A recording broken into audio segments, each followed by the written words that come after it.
প্রিয় উচ্চ মাধ্যমিক পরীক্ষায় বসতে চলেছ এমন যে সমস্ত ছাত্রছাত্রী শিক্ষা বিজ্ঞান সাবজেক্ট রেখেছ, তাদের জন্য আমি প্রতিটি চ্যাপ্টার থেকে কিভাবে কোন কোন প্রশ্নগুলো তৈরি করতে হবে বড় প্রশ্ন হিসেবে, অর্থাৎ 8 মার্কের এবং 4 মার্কের, তার ভিডিও আমি অনেক আগেই আপলোড করে দিয়েছিলাম।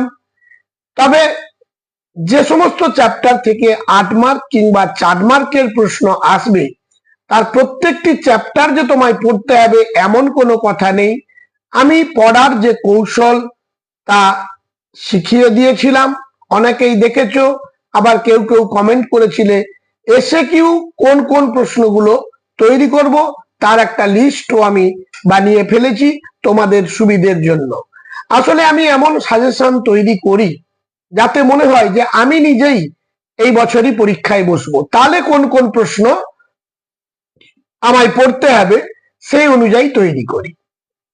তাহলে 2025 সালের মার্চ মাসের পরীক্ষায় বসতে চলেছ যে সমস্ত ছাত্রছাত্রী, তাদের জন্য শিক্ষা বিজ্ঞান কিংবা এডুকেশন তার এসএকিউ সারা বই থেকে এবং বিভিন্ন ইয়ারের প্রশ্ন ফলো করে আমি অল্প সংখ্যক মাত্র কয়েকটি কোয়েশ্চেন আলোচনা করে নেব।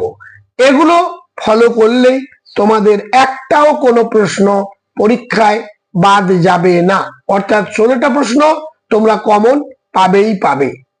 তোমাদের গ্রুপ বি তে এমসিকিউ 1 মার্কের 24টা করতে হয়, এসএকিউ 1 মার্কের 16টা করতে হয়। আর পরবর্তী গ্রুপ এ বিভাগে 4 মার্কের একটি প্রশ্ন একের দাগে থাকে, অর্থাৎ দুটো থাকে একটা করতে হয়, এবং 2 দাগে 4 মার্কের দুটি থাকে একটি করতে হয়। আর 3 দাগে 8 মার্কের দুটি প্রশ্ন এবং 4 দাগে 8 মার্কের দুটি প্রশ্ন। এই হলো টোটাল তোমাদের 80 মার্কসের প্রশ্ন। তোমরা 80তে কিছু না করে হোক 70 কিংবা 75 পেতে পারবে যদি এই প্রশ্নগুলো ফলো করো।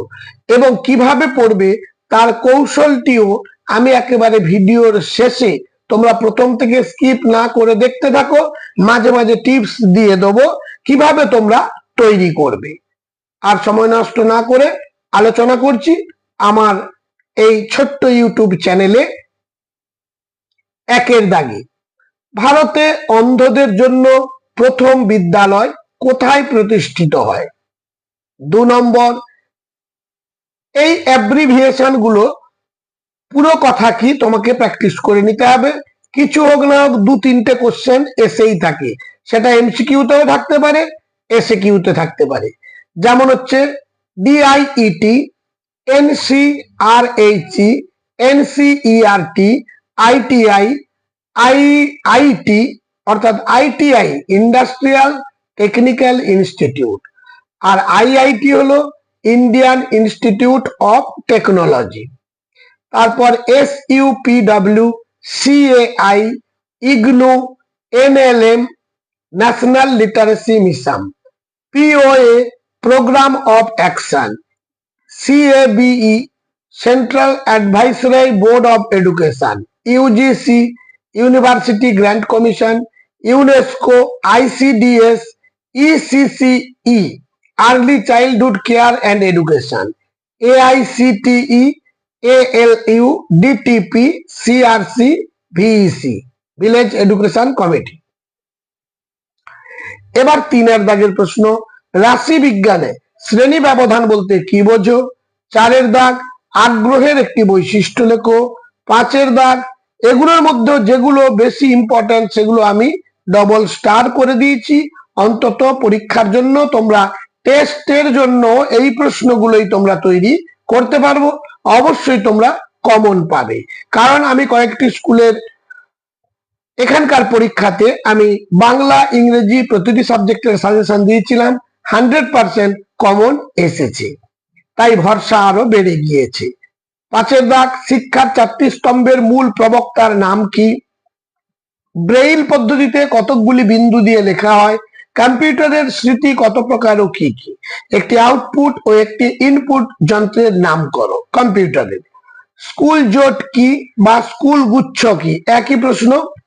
স্বশাসিত কলেজের সুপারিশ কোন কমিশনে বলা হয়েছে, প্রাক প্রাথমিক শিক্ষার একটি লক্ষ্য লেখো, থর্নডাইকের ফল লাভের সূত্রটি লেখো, দূর শিক্ষা কি, বয়স্ক শিক্ষা কাকে বলে, শ্রীনিকেতন কে প্রতিষ্ঠা করেছিলেন, শিক্ষাক্ষেত্রে 3 Rs এর অর্থ কি, শিক্ষাক্ষেত্রে ড্রপ আউট বলতে কি বোঝো,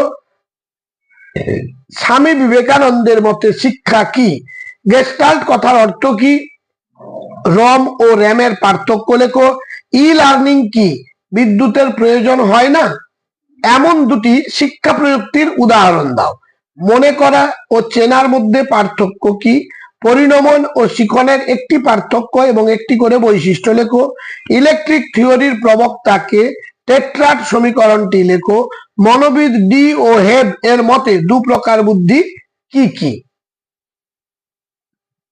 প্রতিটি বাছাই করা বিভিন্ন সাল থেকে নেওয়া এবং 100% তোমাদের নিশ্চয়তা দিচ্ছি কমন তোমরা পাবেই পাবে।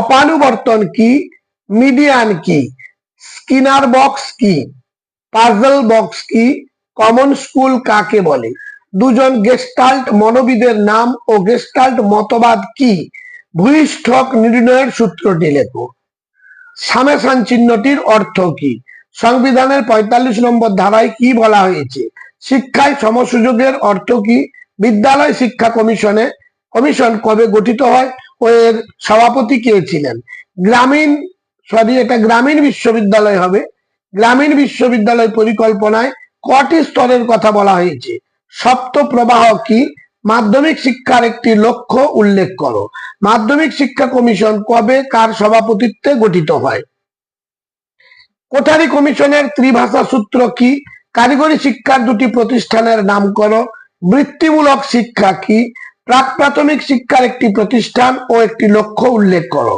নবোদয় বিদ্যালয় কি, অপারেশন ব্ল্যাকবোর্ড কি, রামমূর্তি কমিটি কত খ্রিস্টাব্দে গঠিত হয়েছিল, ব্রেইল কি, স্টাইলাস কি, মৌখিক পদ্ধতির প্রবর্তক কে, ভারতে অন্ধদের জন্য প্রথম বিদ্যালয় কোথায় প্রতিষ্ঠিত হয়, ব্যতিক্রমী শিশু কারা, সর্বশিক্ষা অভিযান কি এর একটি লক্ষ্য লেখো, হার্ডওয়্যার ও সফটওয়্যার এর একটি পার্থক্য লেখো, একত্রে বসবাসের শিক্ষা কাকে বলে, লাস্ট প্রশ্ন। 15 থেকে 20 শ্রেণীসীমার মধ্যবিন্দুর মান কত। দেখো মাত্র 50টি প্রশ্ন সারা বই থেকেই আমি প্রতি চ্যাপ্টার থেকে নিয়ে রেডি করে দিয়েছি তোমাদের জন্য, অর্থাৎ 16টা তোমাদের পরীক্ষায় করতে হবে, 16 3 48, অর্থাৎ প্রতি 3টি প্রশ্নে সাজেশনের প্রশ্নে একটি করে তোমরা উত্তর পেয়ে যাবে। সুতরাং প্রথম থেকে শেষ পর্যন্ত ভালোভাবে দেখে প্রতিটি প্রশ্ন উত্তর খাতায় রেডি করো এবং আর কোনো সাবজেক্টের যদি সাজেশন প্রয়োজন হয় কমেন্ট করে জানিও, আমি যথাসাধ্য চেষ্টা করব তোমাদের সমস্যার সমাধান করার জন্য। আর তাহলে এই পর্যন্ত। তবে হ্যাঁ, একটা কথা, বন্ধুদের মধ্যে প্লিজ ভিডিওটি শেয়ার করে দিও, কারণ বহু সংখ্যক তোমাদের বন্ধু বান্ধব আছে যারা অর্থের অভাবে কোনো প্রাইভেট টিউটর কিংবা কোনো কোচিং ক্লাসে জয়েন করতে পারে না, তাই তারাও বিশেষ উপকৃত হবে। আর তাহলে এই পর্যন্ত, দেখা হবে পরবর্তী ভিডিওতে।